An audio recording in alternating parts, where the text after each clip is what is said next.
Hello दोस्तों, नमस्कार। स्वागत है आप सभी का मेरे इस यूट्यूब चैनल पे। मैं आपका होस्ट मनीष आज आपको अयोध्या की खूबसूरत गलियों का दर्शन कराने वाला हूँ। और इस टूर का आयोजन जो किया था वो हमारे प्रिंसिपल मिस्टर बीनू सर और एडीई बीएम मिश्रा सर ने किया था। मैं इन दोनों व्यक्तियों का दिल से आभार व्यक्त करता हूं, और ताकि आप लोगों ने इस तरह का टूर हम टीचर्स के लिए ऑर्गेनाइज किया। मैं और मेरे टीचर्स अब निकल पड़ेंगे कुछ ही क्षण में अयोध्या के लिए।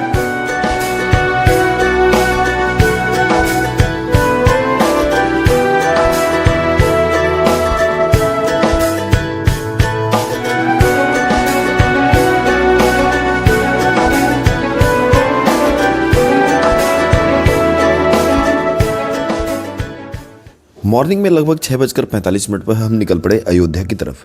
ये कहा जाता है कि किसी जगह के बारे में ज़िंदगी भर सुनने से अच्छा है कि एक बार आप जाकर के उस जगह को खुद ही देख लो।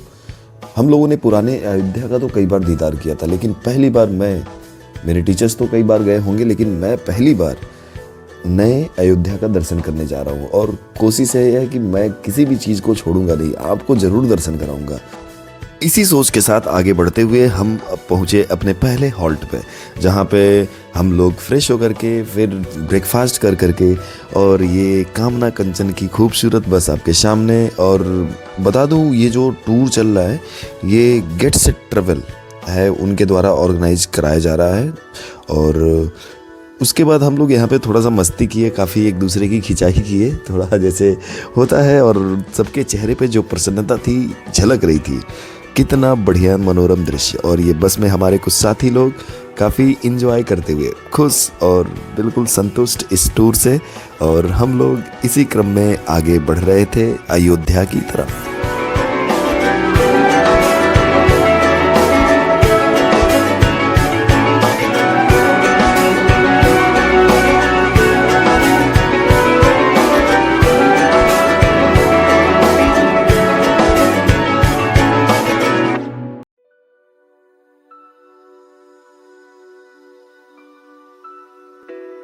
बस में एंजॉय करते हुए, झूमते हुए और इन खूबसूरत रोड पर आगे की तरफ बढ़ रहे थे। और मन में एक ही उत्सुकता थी कि देखा जाए अयोध्या का पहला दृश्य कैसा होता है। काफ़ी बेहतरीन नज़ारा। और ये जो मॉर्निंग में हाईवे का दृश्य है ना, सवेरे सवेरे सर्द का मौसम और ये सूर्य की लालिमा और ये धूप, और ओवरटेक करते हुए आगे निकल रहे थे, काफ़ी अच्छा लग रहा था। मन कर रहा था दिन भर इस पर हम लोग घूमते पड़े, लेकिन हमें पहुंचना था अपने डेस्टिनेशन पर। और ये खूबसूरत नज़ारा देखकर मैं कैमरे में कैद करने से अपने आप को रोक नहीं पाया। और इन सब के बीच में मैं पहुंचा अयोध्या, हमारी टीम पहुंच गई अयोध्या। और ये अयोध्या में भव्य गेट, भगवान श्री राम के साथ साथ घोड़े, और ये नज़ारा जो है ना बहुत बेहतरीन, काफ़ी बढ़िया, ज़बरदस्त। अगर आप अयोध्या नहीं आए हैं, पुराने अयोध्या का आपने दीदार कर लिया है, वास्तव में अगर इस बार आ गए आप नए अयोध्या को देखने के लिए, तो आप सोच नहीं सकते हैं, कल्पना नहीं कर सकते हैं जिस तरह का दृश्य यहाँ पे आपको देखने को मिलेगा। जिस तरह का कायाकल्प हुआ है, शायद आप सपने में भी नहीं सोच सकते हैं। अयोध्या के इस विहंगम गेट को देखते हुए, नमस्कार करते हुए हम आगे पहुंचे ब्रेकफास्ट के लिए, जहां पे गेट सेट ट्रैवल के अंकित मिश्रा जी ने हमारे लिए ब्रेकफास्ट का सुंदर आयोजन कराया था। कितना बेहतरीन और लजीज। ये अंकित मिश्रा जी हैं जो गेट सेट ट्रैवल के काफ़ी एक्टिव कार्यकर्ता हैं, और ये हम लोगों को लेके आए पराग रेस्टोरेंट पे। और हमारे टीम के सभी मेंबर्स यानी सारे टीचर्स पहुँचे पराग रेस्टोरेंट पे।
इस लजीज ब्रेकफास्ट करने के बाद हम निकल पड़े अयोध्या दर्शन के लिए। ये पराग रेस्टोरेंट पे जो हमने पराठा और अचार खाया वाकई में काफ़ी स्वादिष्ट और लजीज था। और उसके बाद हम निकल पड़े सरयू घाट की तरफ। हम लोगों का प्लान ये था कि सरयू घाट पर चल के स्नान करेंगे। स्नान करने के बाद वहाँ से हम लोग निकलेंगे हनुमानगढ़ी, और हनुमानगढ़ी में दर्शन करने के बाद हम लोग रामलला का दर्शन करेंगे।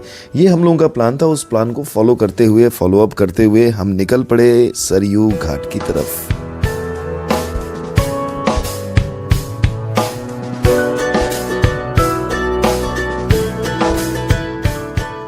सबसे अच्छी बात यह थी कि दिसंबर का पावन महीना और ठंड भी, और ऊपर से सूर्य की लालिमा हम लोगों को गर्मी दे रही थी। और उसके बाद हम लोग जब अयोध्या की गलियों में ऐसे घूम रहे थे, आगे की तरफ बढ़ रहे थे, तो थकान नाम की जो चीज़ है ना, वो हम लोगों में से किसी के माथे पे दिख ही नहीं रही थी। काफ़ी बेहतरीन नज़ारा और काफ़ी बढ़िया। और सबसे बड़ी बात है कि जब भी अंकित जी मिल रहे थे तो वो अपने इस कंपनी का एडवर्टीज़मेंट करने से अपने आप को रोक नहीं पा रहे थे।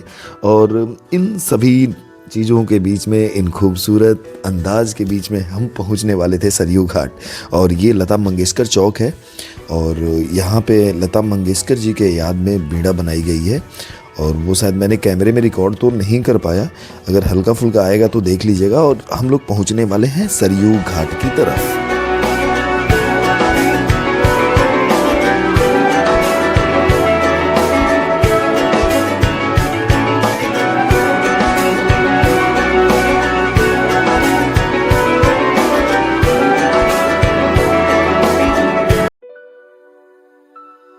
अब हम लोग पहुंच चुके हैं सरयू नदी पे। इस विहंगम दृश्य को आपको देख करके ना मन में इतनी शांति उत्पन्न होगी जिसकी आप कल्पना नहीं कर सकते हो। सर्द मौसम, ठंडी ठंडी हवा, और ऊपर से माँ सरयू का ये पावन तट, वास्तव में मन प्रसन्न हो जाएगा इस घाट पे आपको देख करके। आप अपने आप को फील कर सकते हैं कि हम लोग इस समय क्या महसूस कर रहे होंगे माँ सरयू के इस पावन घाट पर। कहा जाता है, पुराणों के अनुसार सरयू नदी की उत्पत्ति भगवान विष्णु के नेत्रों से प्रकट हुई है। प्राचीन काल में शंखासुर दैत्य ने वेदों को चुराकर समुद्र में डाल दिया और खुद भी वहीं छिप गया।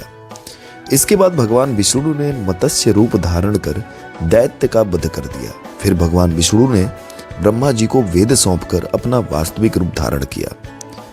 इस दौरान भगवान विष्णु खुश हो उठे और उनकी आंखों से आंसू टपक पड़े। ब्रह्मा जी ने उस प्रेमासुर को मानस सरोवर में डालकर उसे सुरक्षित कर लिया। और कहा जाता है, इस जल को महापराक्रमी वैवत्स महाराज ने बाण के प्रहार से मानस सरोवर से बाहर निकाला, और यही जलधारा सरयू नदी कहलाई।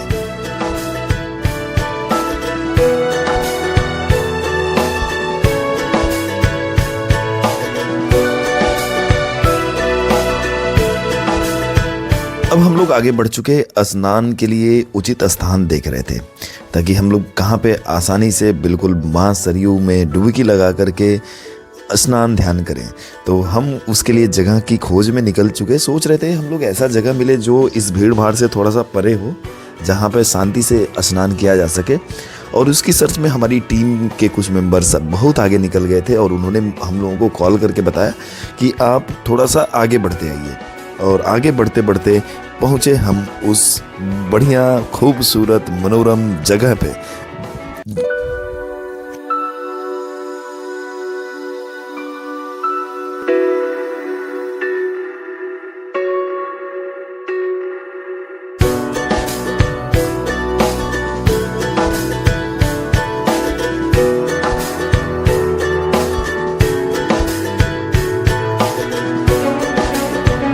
सरयू नदी के किनारे ये जो नज़ारा आप देख रहे हैं ना, वास्तव में बिल्कुल मन को मोह लेने वाला है। इतना बेहतरीन दृश्य, खूबसूरत नज़ारा माँ सरयू के इस पावन तट पर। कहा जाता है कि सरयू नदी को भगवान शिव ने श्राप दिया था। क्यों दिया था?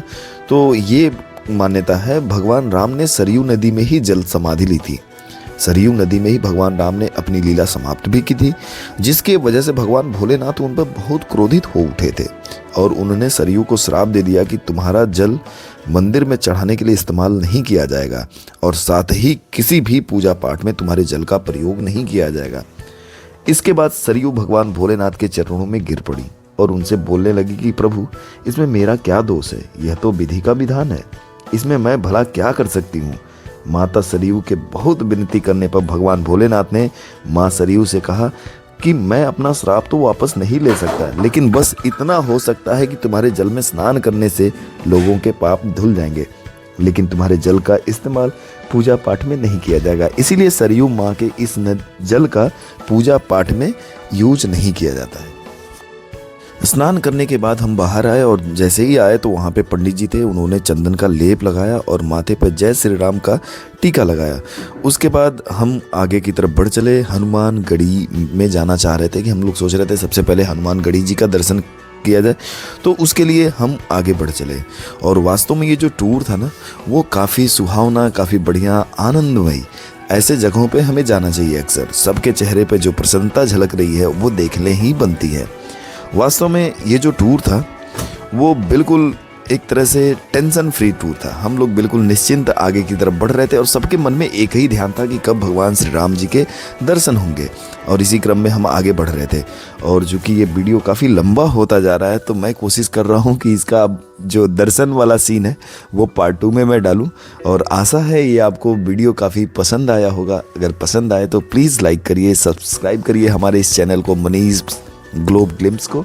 और आशा है आगे भी ऐसे वीडियोस आपको मिलते रहेंगे। अभी पार्ट 2 इसका आने वाला है, तो जल्दी मैं टाइम निकाल करके पार्ट 2 अपलोड करूंगा, क्योंकि थोड़ा सा एडिटिंग करने में ज़्यादा टाइम लग जाता है।